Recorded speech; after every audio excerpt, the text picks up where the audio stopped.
Queremos reducir un ángulo del segundo cuadrante al primer cuadrante. Vemos cómo tenemos alfa, que es un ángulo del segundo cuadrante, que vale 135 grados.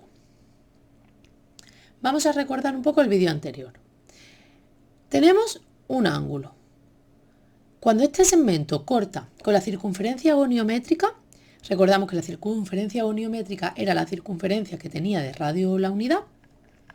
En este punto de corte trazamos una perpendicular al eje X, formándose así un triángulo rectángulo. El cateto opuesto, este segmento, es el seno de alfa y este segmento es el coseno de alfa.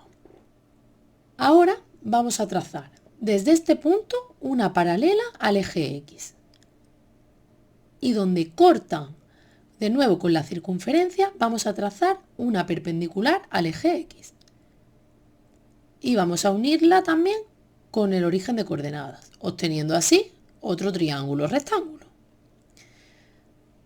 Vamos a llamar a este ángulo ángulo beta y como estos dos ángulos son ángulos opuestos, sabemos que tienen el mismo valor, entonces este ángulo también será beta.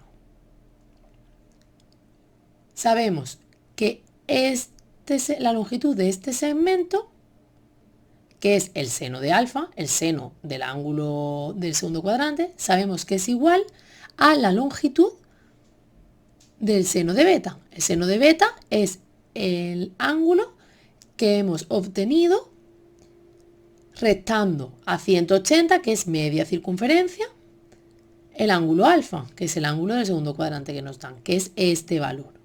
Al ser ángulos opuestos, este valor, que es beta, es igual a este valor. Y ahora tenemos que el coseno de alfa, que es este segmento, tiene la misma longitud que el coseno de beta, pero tiene signo opuesto, puesto que el coseno de alfa está en la parte izquierda del eje X y el coseno de beta está en la parte derecha del eje X. Por lo tanto, el seno de alfa es igual al seno de beta. Y el coseno de alfa es igual a menos el seno de beta porque tienen signos opuestos. Veamos qué pasa con la tangente. La tangente se realizaba prolongando la hipotenusa y donde cortaba la recta tangente, recordamos que la recta tangente era esta recta, que era la recta que corta la circunferencia en este punto, solo una vez. La prolongación, vemos cómo queda del segundo cuadrante, queda en la parte negativa. Entonces la tangente de un ángulo del segundo cuadrante es negativa. La tangente de un ángulo del primer cuadrante es positiva. Por lo tanto, la tangente de alfa será menos la tangente de beta. En este caso, alfa era 135. ¿Cómo obtenemos beta? Pues beta se obtiene restando a 180 grados el ángulo alfa, es decir, 180 menos 135, lo que nos da un ángulo de 45 grados.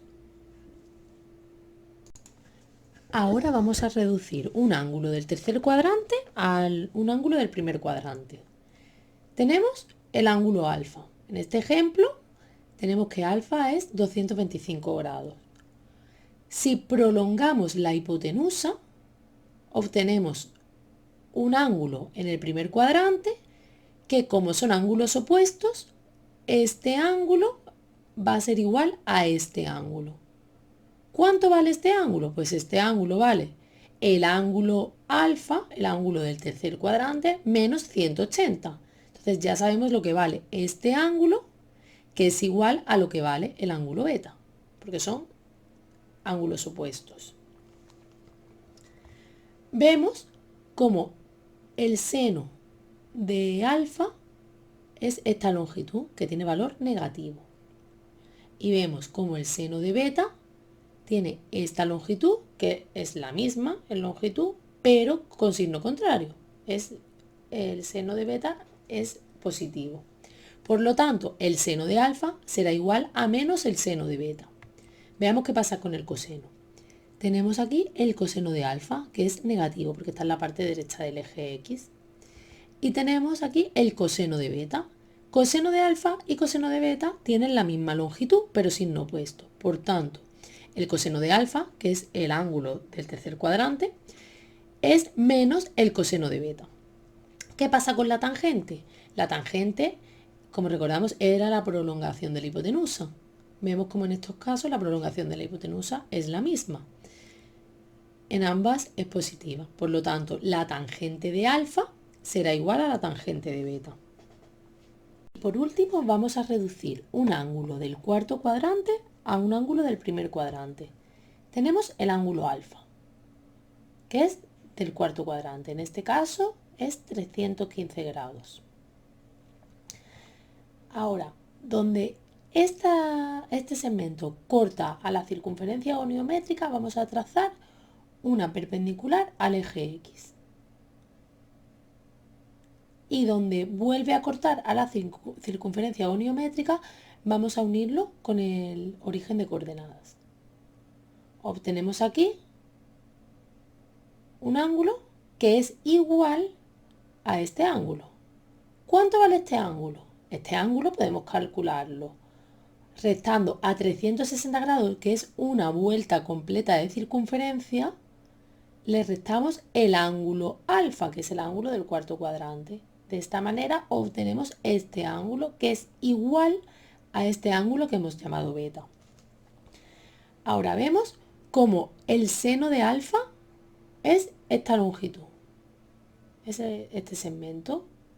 Este segmento tiene la misma longitud que el seno de beta, pero con signo contrario.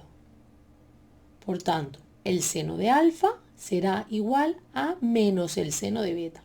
Veamos qué pasa con el coseno. El coseno es este segmento. Como vemos, coincide tanto el coseno de alfa, del ángulo del cuarto cuadrante, como el coseno de beta, que es el ángulo este que hemos calculado al reducir al primer cuadrante. Por tanto, el coseno de alfa será igual al coseno de beta. ¿Y qué pasa con la tangente? La tangente, recordamos que era la prolongación de la hipotenusa. En el caso del ángulo alfa, que es un ángulo del cuarto cuadrante, la prolongación de la hipotenusa, cuando corta con la recta tangente, tiene signo negativo.